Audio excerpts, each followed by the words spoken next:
Hi, it's Morgan Fischer again. I'm making vlog number 5. It is January 20th, 2016. We're in Krakow and it's day 15. The trip is going really fast and it's weird to think that it's almost over, but yet we're learning so much information that I feel like we could stay for so much longer, but that's not how it works. So,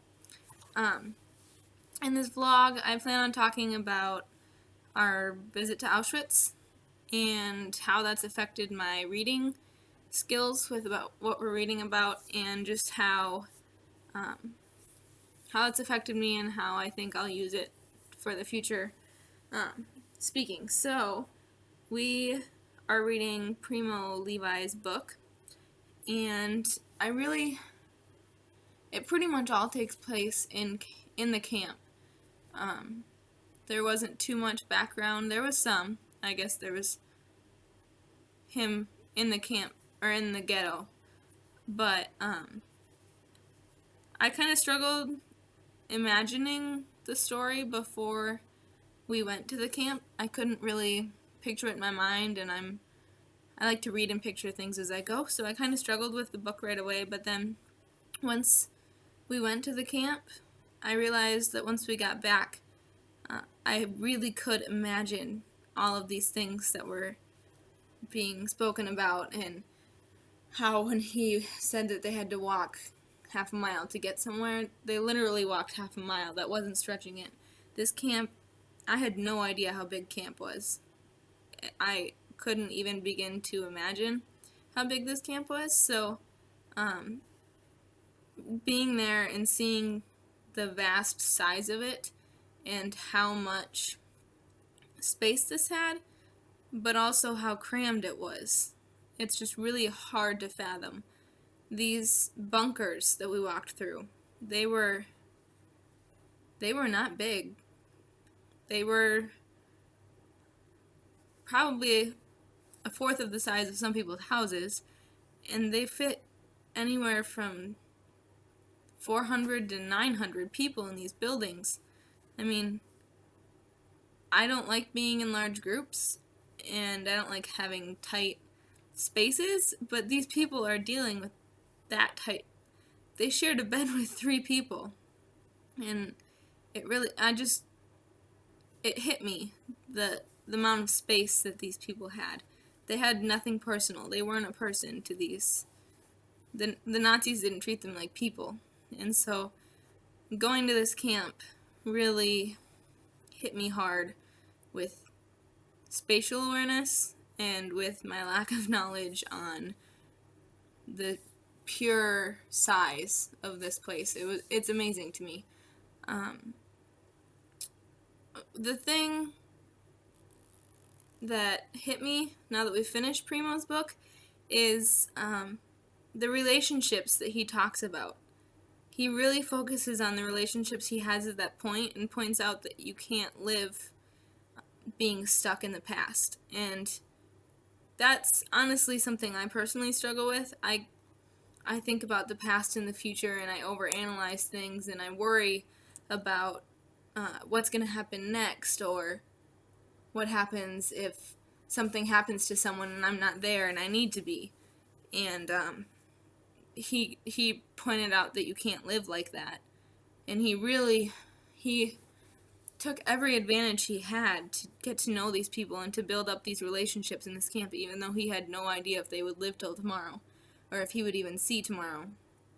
And that's really amazing to me, that he and all of these other people who were in this camp still lived. I question whether, like, if I was put in that position, would I have the will to keep going like they do because it's so hard on them, or would I be okay? Like, how do you react to that? It's really made me, like, process things, and it's changed my view on life. Even coming on this trip, getting ready to come here, I really struggled with whether or not I was going to be okay to come. I have family members that are old, and you never know. They might not be there when we get back, and I really struggled with it. And even though even though you have to live your life, I really couldn't wrap my head around it. And being here has made me so much more appreciative of this experience and really made me realize that you can't live your life in fear. You have to just live your life. All of these survivors, they just want to live their life to the best they can. And being at Auschwitz really, it just drove home for me that feeling of hope and that feeling of need for a promising future. And a lot is happening in the world right now, and there is no promise on anything. And when people can question a lot of things, and I think we should question those things. I think that you shouldn't just be satisfied with all the things taking place in the world around you, because the one thing I've really gotten the most out of the memorials has been that the purpose of them is to teach us not to let it happen again.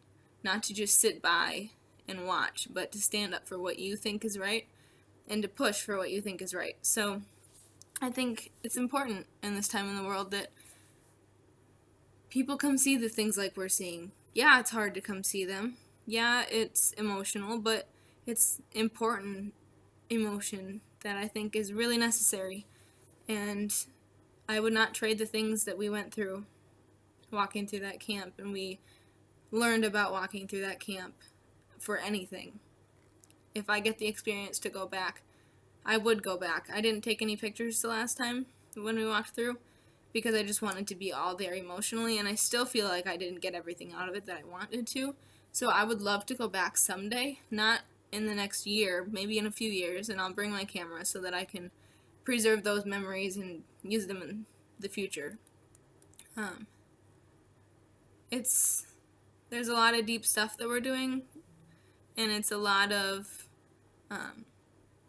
relationship building, I think, and I'm really grateful that I've had this opportunity to figure some things out. And while the things in my head are on a much smaller scale than any of the people of the time of the Holocaust and of the time of the Soviet regime ever felt, I really feel that how I'm feeling and how I have felt and what I've learned makes it so that I'm that much more knowledgeable and I'm that much more of a person who is available to change the world and make sure that the world doesn't ever see anything like this again. And I want to make it so other people can be like that too. And I'm so thankful for everything this trip has given me so far. And I really I'm going to keep soaking up the next few days. And I think I will forever be soaking this stuff in. And learning how to cope with others and cope with myself and cope with grief and losses and death, while also recognizing that there are people around you who are going through so much more and so much worse, and being able to have conversations about that. I think conversations are the strongest point in all of this. So that's where I'm at on vlog 5, and I will make another vlog as time comes up.